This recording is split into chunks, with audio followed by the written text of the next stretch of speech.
merci à l'IRIPI de l'invitation.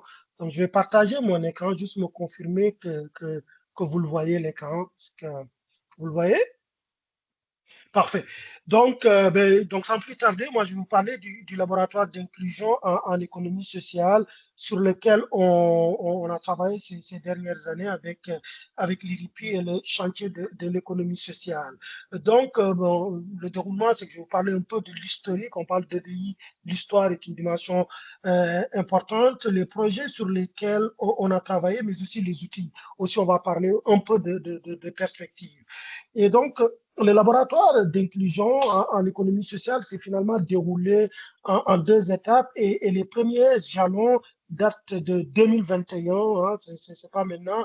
Et puis, l'IRIPI m'avait contacté pour voir comment on pourrait faire quelque chose en économie sociale, d'autant plus qu'il y avait des demandes et une prise de conscience justement dans ce milieu-là pour quand même faire quelque chose en inclusion, tant les enjeux et les défis étaient présents. Donc, on a travaillé finalement sur deux projets, un projet de recherche-action, on parlait tantôt de l'importance de l'action, et un projet vraiment qui visait à outiller, en fait, à aller analyser la spécificité des organisations ou du mouvement de l'économie sociale et à mettre en place des outils adaptés.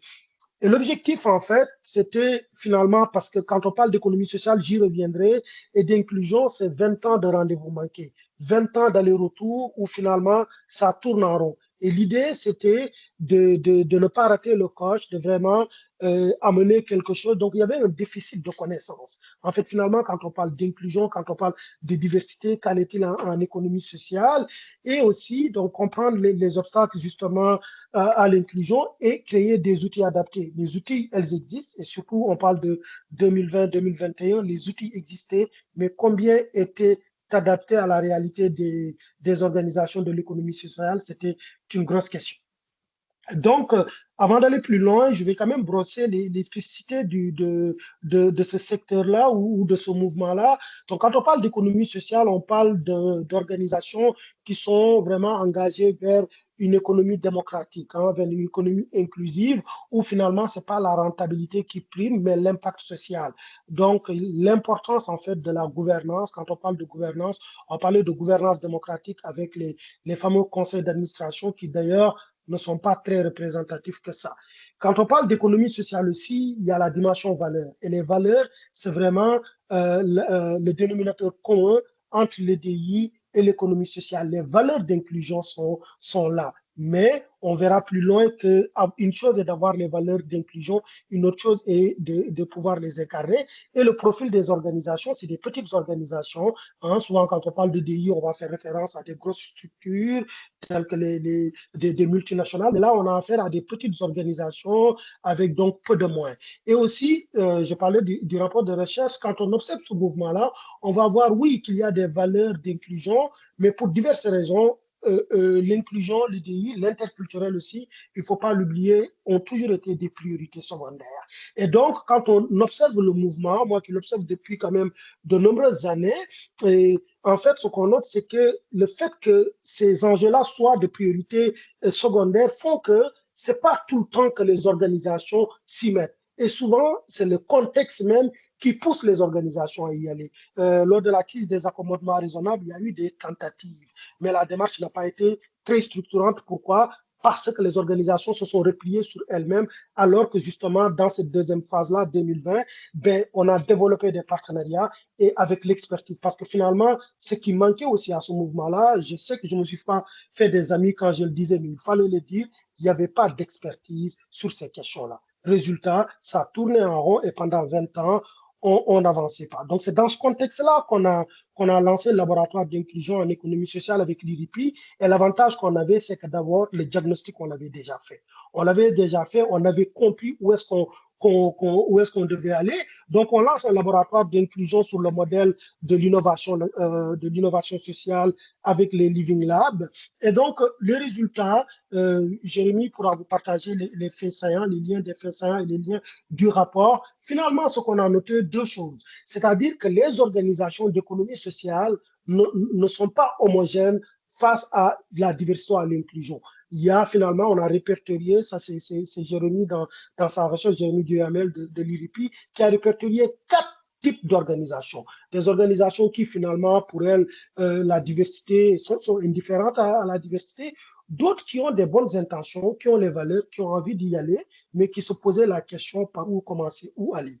Donc c'était la question. Et des organisations dont le CCMO qui avaient expérimenté des choses, qui avaient posé des jalons depuis ces dernières années-là, mais ça restait à consolider. Et il y avait des organisations, justement, en parlant de consolidation, qui étaient dans la consolidation. J'en ai pas vu beaucoup, peut-être au niveau des recherches, il y en a eu. Donc, il y a ça donc qu'on a noté finalement au niveau au niveau de la typologie des organisations. Autre chose, je parlais des valeurs, des biais cognitifs inconscients. Ce qu'on a noté, justement, je pense à la base, ça c'est Jérémy qui pourrait en parler plus que moi, l'objectif peut-être de la recherche était d'explorer. Mais au fil du temps qu'on faisait la recherche, on a identifié donc les biais de valeur, parce que les biais systémiques, il en existe beaucoup, mais qu'est-ce qui était spécifique à l'économie sociale? On a identifié les biais de valeur. Et tantôt, on en a parlé, je pense, c'est la première conférence quand on parle de limites épistémiques et de culture. Donc, les limites épistémiques et de culture, c'était finalement les biais de valeur en économie sociale. Le fait de se croire, de se dire qu'on est des organisations inclusives ouvertes, font en sorte qu'on se dise qu'on n'a pas besoin de faire de l'inclusion. Et c'est ça qui explique finalement le manque d'avancement ou le fait qu'on ne voit pas certaines choses. Ça amène les biais d'anglement. Donc ça, c'est la chose sur laquelle qu'on a identifié et qui nous a aidé justement à aller concevoir des outils. Quand on parle d'outils, c'est vrai, les DI, les formations sont un, un débat, mais la formation est un outil incontournable en diversité et inclusion. Et donc, le CSMO exact dès le début, c'est notre mission aussi, la formation continue, c'était de mettre en place une formation, pas de réinventer une formation, mais une formation qui répond à la spécificité des organisations de l'économie sociale, mais aussi de l'action communautaire. Et là, ce qui est intéressant, c'est que dès qu'on a commencé la démarche, moi, je viens de l'interculturel, et l'EDI n'efface pas l'interculturel. Et je sais qu'il y a un livre qui est sorti sur les formations en interculturel, justement, et la question était, où est la place de l'interculturel dans tout cela? Ben, en fait, nous, la place était naturelle. Donc, dans la conception de cette formation-là, donc moi, je l'ai conçue en partenariat avec l'IRIPI, c'était que l'interculturel ne devrait pas être dans l'angle mort. Et finalement, dans la conception, dans le développement de la formation, l'interculturel, en fait, se trouvait finalement, c'est l'inclusion qui faisait le dénominateur commun, en fait, entre l'EDI et l'interculturel. J'en parle dans les détails. Par la suite, quand on a lancé cette formation-là, on est en 2022, et on a fait une évaluation justement, et en faisant l'évaluation de la formation, elle restait. On a travaillé sur des 4 forums, et la dimension qui manquait, c'était la dimension coaching pour passer à l'action.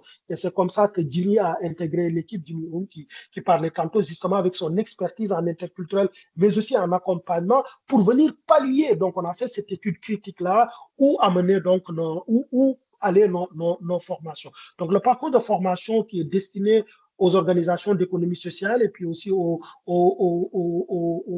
organisations d'action communautaire. Ça roule bien. On vient de terminer la cohorte 2000 du printemps 2026 est en cours et puis donc on reviendra à l'automne. Voilà. Et puis donc au niveau donc des outils aussi, il fallait travailler sur des outils en gestion des ressources humaines. Donc là, on a travaillé aussi avec l'IRIPI, avec une approche transversale en fait de l'EDI dans notre boîte à outils. Mais ce qui est intéressant aussi, c'est l'autre démarche pour une économie sociale inclusive où l'objectif vraiment était de travailler avec une multitude d'organisations d'économie sociale, de les écouter dans une perspective d'innovation sociale de Living Lab et d'apporter des outils, parce que des outils, il en existe des milliers. Mais ce qu'on avait remarqué dès 2021, c'est que les outils ne répondaient pas aux spécificités des organisations de l'économie sociale. Il fallait effectivement passer de l'étape sensibilisation, donc sensibiliser à travers donc des vignettes, mais aussi des vidéos, mais aussi la sensibilisation venait répondre aussi à une des objectifs de la formation en EDI. Je fais juste un retour en arrière, mais ça prend 30 secondes, et donc sensibiliser, mais aussi on est dans la deuxième phase finalement de cette démarche-là, c'est-à-dire c'est de passer des intentions aux actions, et à partir de l'automne 2026, l'idée c'est d'amener les organisations, et on est en parfaite symbiose avec le sommet de l'économie sociale qui a eu lieu l'année dernière. Et l'idée, c'est d'accompagner, d'amener les organisations donc à passer, de passer des intentions aux actions. Donc, c'est de comprendre, faire des diagnostics, comprendre la réalité. Et ça, ben, on a conçu des outils d'auto-évaluation. Des outils d'auto-évaluation, il en existe des milliers, des centaines ou du moins, mais peu répondaient aux spécificités des organisations collectives, économie sociale et action communautaire. Donc, on en a conçu une. Et aussi, on a un autre outil, Isabelle va vous en parler. Et l'idée, c'est vraiment d'amener les organisations d'être autonomes, en fait, de le faire à leur rythme. En fait, tantôt, Jimmy parlait de l'idée que de l'idée du temps, en fait, et d'aller vite. Et donc, de développer le pouvoir d'agir. Et puis, donc, à côté de ces outils-là aussi, il y a un autre outil qu'on a mis en place parce que la question qui nous était posée, c'est comment faire par où commencer, mais aussi on n'a pas de moyens. Donc, comment faire bien sans beaucoup de moyens? L'équipe d'Iripi, avec Brenda à l'époque qui était là, a travaillé fort pour concevoir un outil qui ne serait pas un guide. Les organisations disaient non, le guide, on en a marre. Comment on va faire? Qui ne serait pas un guide, mais qui serait en fait un modus operandi sur 12 mois. Et l'idée derrière, c'est comment le faire juste en ayant les bonnes intentions, sans devoir recourir à des consultants, parce que les organisations ont peu de moins. Et l'outil 12 actions en est une réponse. Donc, comme vous voyez, j'essaie de brosser ça vite. Il y a eu une multitude d'initiatives. Et tantôt, je pense que la première conférence aussi, on parlait, on est à l'étape du bilan, de développer des indicateurs. Donc là, on se projette vers les prochaines années. Donc, il y a un nouveau projet sur évaluer l'impact de toutes ces initiatives-là. Parce que les organisations qui ont participé à cette démarche-là ont tous lancé des initiatives ça et là. Et souvent, on dit, ouais, il existe beaucoup de choses, comment y aller. Maintenant, on va évaluer ces initiatives-là, ces outils-là, pour voir leur impact réel et puis donc avoir des indicateurs. Voilà, c'est tout pour moi. S'il y a des questions, je pourrais répondre plus tard.